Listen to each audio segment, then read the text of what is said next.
बिस्मिल्लाहिर्रहमानिर्रहीम। अस्सलाम वालेकुम नाज़रीन, आप यूट्यूब चैनल देख रहे हैं। मैं इमरान ख़ान हूँ। 31 ऐसे नुकात हैं जो तय हो गए यहाँ पे मौजूद लोगों में।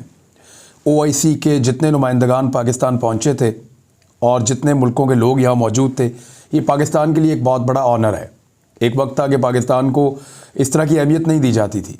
आज 40 साल के बाद एक इंतहाई गैर मामूली इजलास पाकिस्तान इस्लामाबाद में होना और हंगामी बुनियादों पर होना और उसमें पाकिस्तान की शानदार मेज़बानी ये साबित करती है कि पाकिस्तान अपनी खोई हुई अहमियत हासिल कर रहा है। ये बात ज़रूर है कि हमारे कुछ दोस्त नाराज़ हो गए थे। ये बात ज़रूर है कि आलमी ताकतें पाकिस्तान से नाराज़ रहीं। उसकी वजह यह है कि हमने बड़े लंबे अरसे से, कई दहाइयों से उनको ये आदत डाल दी थी कि जैसे आपका हुक्म, जो आप कहें वैसा हम करेंगे, क्योंकि आपके मुल्कों के अंदर हमें दौलत बनानी है, क्योंकि हमने अपने बच्चों के कारोबार को आपके मुल्कों में लेकर आना है। आप हमारा पेट भरिए, हमारा ख्याल रखिए, हम आपकी हर तरह की खिदमत करेंगे। हमारा एक माजरत ख्वाना और बिछा हुआ रवैया था, चाहे वो हमारे अपने बरादर इस्लामी मुल्क हों, तो चाहे वो आलमी ताकतें हों या मगरबी ममालिक हों। इमरान खान साहब ने उस तरीक़ाकार को तब्दील किया तो लाजमन शिकवे शिकायतें आनी थीं, लाजमन ये सब कुछ होना था जो पाकिस्तान के साथ होता रहा है। लेकिन उसका जो अल्टीमेट फ़ायदा पाकिस्तान को अब होना शुरू हुआ है वो ये है कि पाकिस्तान की इज़्ज़त बहाल हो रही है। अल्लाह करे इसी तरह पाकिस्तान की आलमी सतह के ऊपर इज़्ज़त मज़ीद बढ़ती रहे। ये एक शानदार इवेंट था। इसमें 31 ऐसी चीज़ें हैं जो हम सबको पता होनी चाहिए कि अफ़गानिस्तान के लिए इस समिट के अंदर तय की गई हैं। पाकिस्तान और पाकिस्तान के बरादर इस्लामी ममालिक, P5 ममालिक और अक़वाम मुत्तहिदा के मौजूद लोगों की जानिब से। अब ये 31 चीज़ें मैं आपको एक एक करके बता देता हूँ। हमने इनकी बिल्कुल आसान ट्रांसलेशन रखी है आपके लिए, ताकि आम आदमी भी समझ जाए कि जब ये सारे बड़े बैठे तो एक्चुअली इन्होंने तय क्या किया। नंबर 1, पुरअमन, मुस्तहकम, मुत्तहिद और ख़ुद मुख्तार अफ़गानिस्तान के लिए अफ़गान अवाम से इजहार यकजहती किया गया। नंबर 2, इजलास के शुरका का अफ़गानिस्तान पर अक़वाम मुत्तहिदा और OIC चार्टर के तहत इंसानी हुकूक की पासदारी और अमल दरामद के लिए ज़ोर, यानी अक़वाम मुत्तहिदा और OIC ये दोनों मिलकर अफ़गानिस्तान को संभाला देंगे और इंसानी हुकूक के चार्टर के तहत, यानी इंसानी हुकूक की पासदारी होगी यहाँ पे और अमल दरामद किया जाएगा चीज़ों पे, इस पे ज़ोर दिया गया। नंबर 3, शुरका का अफ़गानिस्तान में जन्म लेते इंसानी बहरान पर अक़वाम मुत्तहिदा के इदारों की रिपोर्ट्स का जायज़ा, यानी जितनी रिपोर्टें आई हैं, कितनी गुर्बत बढ़ी है, कितनी भूख बढ़ी है, दवाइयों की कितनी ज़रूरत है, फंड्स की कितनी ज़रूरत है, अक़वाम मुत्तहिदा ने बड़ा डिटेल काम किया है। उस सारी सूरत हाल का जायज़ा लिया गया इस इजलास में। नंबर 4, इजलास में अक़वाम मुत्तहिदा के इदारों पर OIC के ताउन से अफ़गानिस्तान में इमदादी सरगर्मियाँ जारी रखने पर जोर दिया गया है। यानी अक़वाम मुत्तहिदा के जो इदारे हैं वो ही इस वक्त डील कर रहे हैं अफ़गानिस्तान में।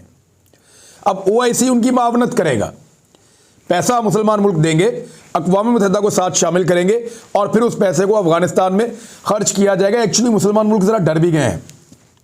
वजह यह है कि मुसलमान मुल्कों की फंडिंग नॉर्मली आती रही है जहादियों के लिए। अक़वाम मुत्तहिदा उस पर उंगली भी उठाता रहा है माजी में, आलमी बरादरी भी उठाती रही है। तो अब वो अक़वाम मुत्तहिदा के साथ मिलकर काम करना चाहते हैं ताकि किसी किस्म के एलिगेशन ना लगें। नंबर 5, शुरका ने उज़्बेकिस्तान के अक़वाम मुत्तहिदा के तहत लॉजिस्टिक मरकज़ तामीर करने के इक़दाम का खैर मकदम किया है। ये जो उज़्बेकिस्तान है ये बिल्कुल अफ़गानिस्तान के साथ इसका बॉर्डर लगता है और अफ़गानिस्तान के वो ऊपर वाले इलाके हैं जहाँ हालात ज़रा ज़्यादा ख़राब हैं। पाकिस्तान की बाउंड्री के ऊपर तो पाकिस्तानी सपोर्ट करते हैं, लेकिन ऊपर की जानिब हालात ज़्यादा ख़राब हैं, सेंट्रल एशिया के करीब। तो वहाँ ये इस बात को सराहा गया है, खैर मकदम किया गया है कि अक़वाम मुत्तहिदा के तहत वहाँ पे लॉजिस्टिक मरकज़ जो है वो तामीर किया जा रहा है। नंबर 6, इजलास में आलमी बरादरी से अफ़गानिस्तान के शहरियों और अफ़गान पनाहगुज़ीनों को पनाह देने वाला ममालिक की फौरी इमदाद का मुतालबा किया गया है।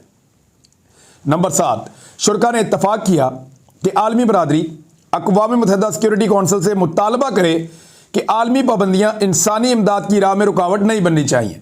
यानी अगर आप अफ़गानिस्तान में पाबंदियाँ लगा रहे हैं तो इसका मतलब ये नहीं है कि वहाँ पे मौजूद इंसानों पर पाबंदी लग जाए कि वो ज़िंदा नहीं रह सकते।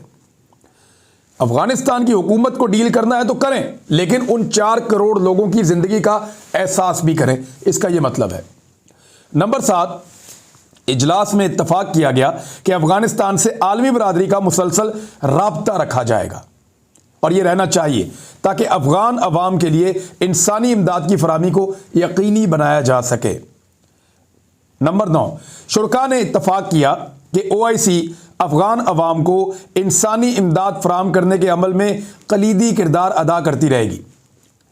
यह बड़ी अच्छी चीज़ है। नंबर 10, शुरका की जानिब से OIC जनरल सेक्रेटरी को काबुल में OIC के मिशन को इस हवाले से माली और लॉजिस्टिक इकदाम उठाने की हदायत, यानी किया यह गया कि OIC के नुमाइंदे भी तो होते हैं ना मुल्कों में, तो OIC का जो सेक्रेटेरिएट है उसको काबुल के अंदर जो OIC का मिशन है उसको अब सपोर्ट और लॉजिस्टिक्स इकदाम उठाने की हदायत की जाएगी और ये ममालिक उसको सपोर्ट देंगे। नंबर 11, शुरका ने इत्तफाक किया कि इस बात को तस्लीम किया जाएगा कि अफगानिस्तान को सख्त मुश्किलात का सामना है और इन मसाइल को हल करने के लिए कानूनी बैंकिंग सेक्टर तक आसान रसाई पर तवज्जो दी जाएगी। ये वो चीज़ है जो पाकिस्तान ने भी कही थी कि पहले तो आप इस बात पे इत्तफाक कर लें कि वहाँ हालात बहुत मुश्किल हैं और फिर जो उनका बैंकिंग का निज़ाम है जो तबाही के दहाने पे है वहाँ उनको आसान रसाई दी जाए और उनको सपोर्ट दी जाए। नंबर 12, इजलास में इत्तफाक किया गया कि माशी बहरान को रोकने के लिए अफगानिस्तान को माशी वसाइल तक रसाई देने, मुंजमद असासों की बहाली के इकदाम की अहमियत पर जोर दिया जाएगा। यानी अमेरिका ने और दीगर जहाँ जहाँ पे आलमी मालियाती इदारों में अफगानिस्तान के फंड्स इस वक्त मुंजमद हैं उनको ज़रा डी फ्रीज करवाया जाए ताकि अफगानिस्तान की अवाम सुख का सांस ले और वहाँ की हुकूमत तनख्वाहें देने के काबिल हो जाए। नंबर 13, इजलास में फैसला किया गया कि अफगानिस्तान के लिए एक इंसानी ट्रस्ट फंड कायम किया जाएगा जो इस्लामी तरक्याती बैंक के मातहत होगा। नंबर 14, शुरका ने इत्तफाक किया कि OIC जनरल सेक्रेटेरिएट इस्लामी तरक्याती बैंक और इंसानी ट्रस्ट फंड के ताउन से अक़वाम मुत्तहिदा माशी वसाइल और इंसानी इमदाद की फराहमी को यकीनी बनाएगा और इस हवाले से हिकमत अमली वज़ा करेगा। एक अच्छा प्लान है। नंबर 15, इजलास में इस्लामी तरक्याती बैंक से दरख्वास्त की गई है कि वो साल 2022 की पहली तिमाही तक इंसानी ट्रस्ट फंड को फ़ाल करने को यकीनी बनाए। यानी ये ऐसा फंड है, एक ऐसा ट्रस्ट है जिसके अंदर सब पैसा डालेंगे और फिर जो इस्लामी तरक्याती बैंक है वो वहाँ पे उसकी मदद फराहम करेगा और वो एक ख़ास ट्रस्ट बनाया जाएगा जो अफगानियों की मदद करेगा। 16, इजलास में इत्तफाक किया गया कि रुकन ममालिक इस्लामी मालियाती इदारों, अतिया दहिंदगान और दीगर बैनुल-अक़वामी शराकतदार अफगानिस्तान के लिए ह्यूमैनिटेरियन ट्रस्ट फंड के साथ साथ अफगानिस्तान को इंसानी इमदाद फराहम करने के वादों का ऐलान करेंगे। यानी बहुत सारी ऐसी इमदाद है जो मुसलमान करते हैं, दुनिया में सबसे ज़्यादा दिल खोल के मदद करते हैं, तो वो जो प्राइवेट लोग, कंपनीज़ या ट्रस्ट जो मदद करना चाहेंगे उनके लिए मैकेनिज्म वो बनता जाएगा और आगे ये सिलसिला चलेगा। नंबर 17, फैसला किया गया कि OIC जनरल सेक्रेटेरिएट आलमी इदारा सेहत और दीगर मुतल्लिका स्टेक होल्डर के साथ वैक्सीन के साथ साथ दीगर तिब्बी सामान, तकनीकी और मुतल्लिका इमदाद अफगानिस्तान के लोगों तक फराहमी में मदद करेगा। अब ये कोविड और दीगर जो वबाई अमराज हैं उनके बारे में यहाँ मदद की जाएगी।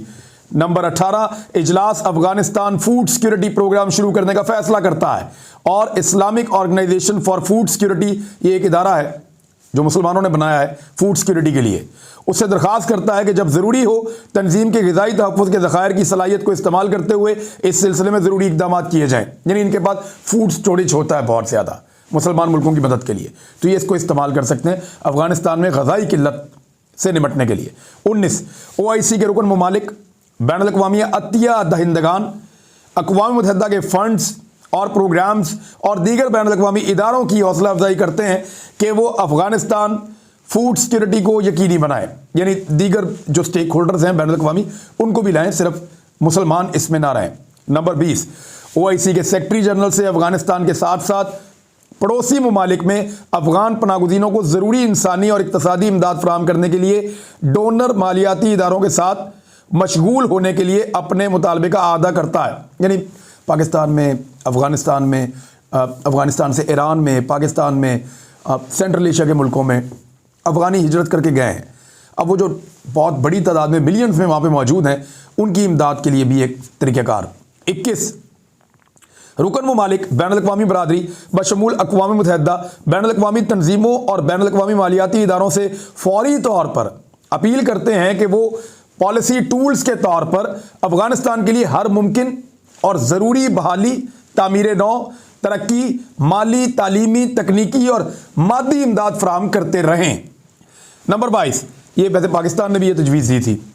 इजलास अफ़गानिस्तान में दहशतगर्दी से निपटने की अहमियत का अदा करता है और इस बात को यकीनी बनाता है कि अफ़गानिस्तान की सरजमीन किसी इंतहा पसंद गिरोह या तंजीम के ज़रिए एक प्लेटफॉर्म या महफूज पनाहगाह के तौर पर इस्तेमाल नहीं होगी। ये बहुत बड़ा फेयर है और पाकिस्तान के लिए भी है।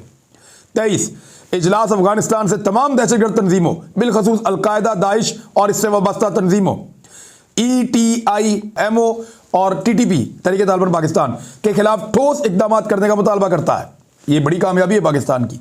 24 इजलास इस बात की तौसीक करता है कि अफ़गानिस्तान में अमन, सलामती और इस्तेहकाम तमाम अफ़गान महाजरीन और अंदरूनी तौर पर बेघर अफराद की महफूज और बावकार वापसी और अफ़गानिस्तान की तरक्की में अपना तामीरी किरदार अदा करने में भी मावन साबित होगा, इनकी वापसी तक लॉन्ग रन में।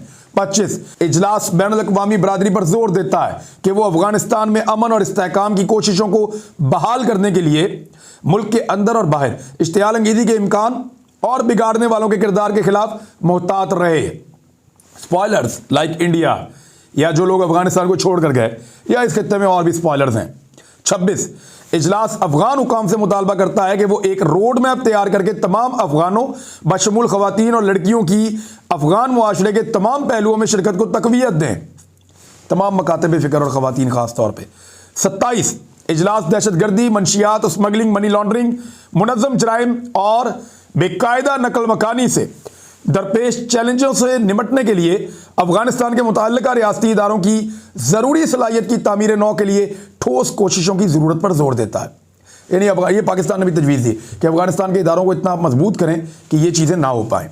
28 इजलास में फैसला किया गया कि OIC के असिस्टेंट सेक्रेटरी जनरल बराए इंसानी इमदाद और सकाफती उमूर खानादारी सफ़ीर तारक अली बखैयत उनको अफ़गानिस्तान के लिए OIC के सेक्रेटरी जनरल का खसूसी नुमाइंदा तैनात किया जाएगा। 29 मुमताज़ मजहबी स्कॉलर और उलमा के एक वफद का एहतमाम किया जाएगा जिसकी क़यादत इंटरनेशनल इस्लामिक फ़िक़्ह अकेडमी और दीगर मुतल्लिका मजहबी इदारे करेंगे।